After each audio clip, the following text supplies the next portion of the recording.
All right, so I know what you're thinking. You're thinking, Mr. Dixon, I was going to binge watch The Office for the 47th time, but instead I decided to look up and find out what you were going to say about shifts in supply, because doggone it, it's just so interesting. Here we go. In a previous video, we talked about those things that will shift demand. Now, let's talk about things that will shift supply around. There are 7, and I'm going to kind of go quickly because if you watch the previous video, it's there's some overlap or some similarities. Meaning, like for instance, one of the first things is the number of sellers. Number of sellers will shift demand. I won't draw the graph for all of them, but for this first one, I will. Right. So price and quantity is always there, and we have some amount of supply like this. Okay, so one of the things that's happening in Denton now, I think I referenced this before, the area's growing, everybody's moving here, and the number of pizzerias, people selling pizza, is increasing. So, I don't know what a pizza goes for. Let's just say a pizza's $10. So, given the current market, there's, well, I'll go ahead and put some numbers in here. Let's just say for $10, the market is such that suppliers want to supply 100 pizzas, a day or something like that. Well, what happens? It's not hard to imagine that as people move in and as sellers move in and think, hey, I want to start a pizzeria, then at that same price, oh, that's horrible.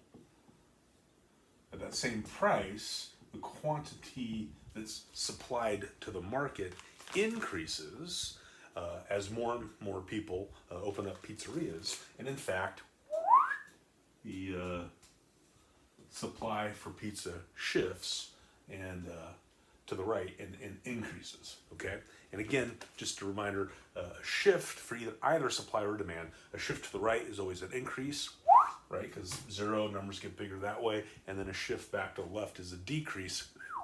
And there you go. All right, so a second thing that will shift supply is the expectation of sellers. Right, so an easy one is the supply of Halloween costumes is starting to increase around here because sellers expect that people will buy. It's September right now. I should have prefaced it with that, but it's early September, and in the next 2 months, sellers kind of expect people will be in the market for Halloween costumes. So you're seeing an increase there. Cost of production. Now, again, I'll go back to sort of the basic equation for business. Cost, or revenue minus cost equals profit. Okay? And so let's think about this. If we hold revenue constant and your costs go up, what happens to your profit? Your profit goes down. And as profit goes down, sellers generally want to reallocate resources into more profitable ventures, and so the supply of whatever this product or service is decreases. So as costs increase, supply shifts. So you get an increase in cost, increase in labor costs, increase in input cost of any sort, then you would expect to see a shift, a leftward shift, and a decrease in the supply. Conversely, if costs go down, profit goes up, and you expect to see a rightward shift in the supply curve. That was me dropping something. Taxes. Let me talk a little bit about taxes and subsidies. Subsidies. I'm going to gloss over this, but taxes end up, ceteris paribus, just being another additional cost. So the same rules apply. So Again, if you think of tax as just a cost, then as taxes increase, the supply of something decreases. Subsidies are payments by the government for a certain outcome. And the real answer, pay attention here because I'm going to kind of gloss over something, but the real answer is a subsidy can increase or decrease the supply of something. Like a good example is subsidies for electric cars. One of the prime, in fact, you could argue the prime reason we have electric cars in the market right now is because for years the government has subsidized their production and manufacture. But sometimes, especially like in agriculture, the government pays subsidies for producers to limit their production.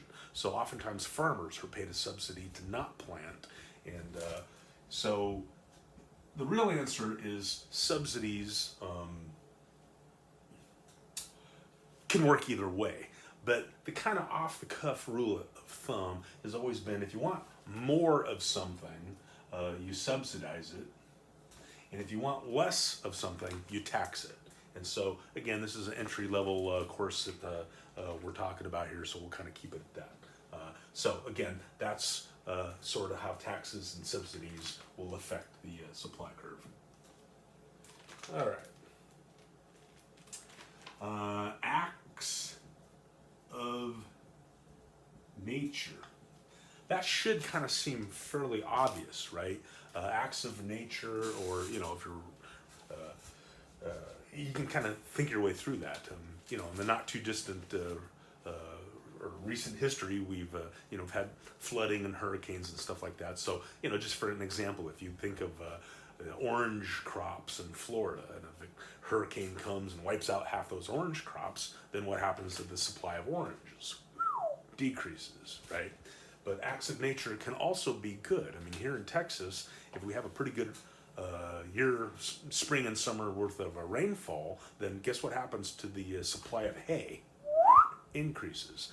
I know in Colorado and some of the ski resorts, you know, if acts of nature, if you get a good early snow and that lasts all season, then what happens to the supply of, you know, skiing? Increases. So again, that can kind of work either way. All right. So next, let's talk a little bit about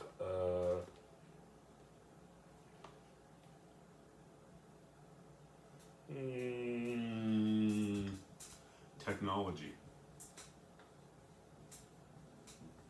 I referenced this in an earlier video, but technology almost always causes supply to increases.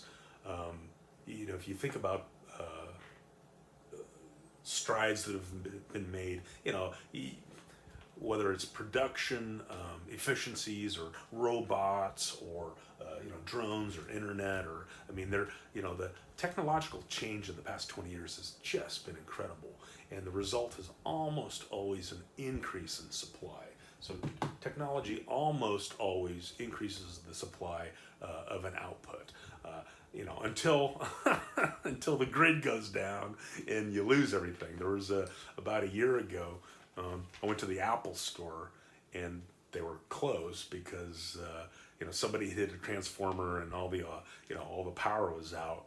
And you know, there's I guess an example of where technology you know bit me, and the supply of Apple gurus was low, but almost invariably technology results in an increase in supply. Okay, and then the seventh one again is price, and here's where you go, oh, Mr. Dixon, you lied. You said price never changes supply.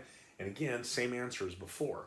We're not talking about the price of whatever good or service or output you're looking at. We're talking about the price of other producible goods, right? So, in other words, let me give you this example. Let's say I am a producer of wheat, and I have all, you know, here's all my property. So I have, you know, hundreds and hundreds and hundreds of acres of wheat, and that's, you know, that's what happens.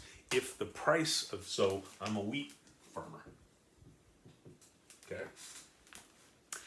If the price of wheat changes, right, then there's no change to the supply curve. There's a change to the quantity supplied, but there is no change to the supply curve.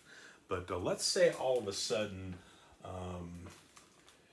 the price of corn relative to the price of wheat increases.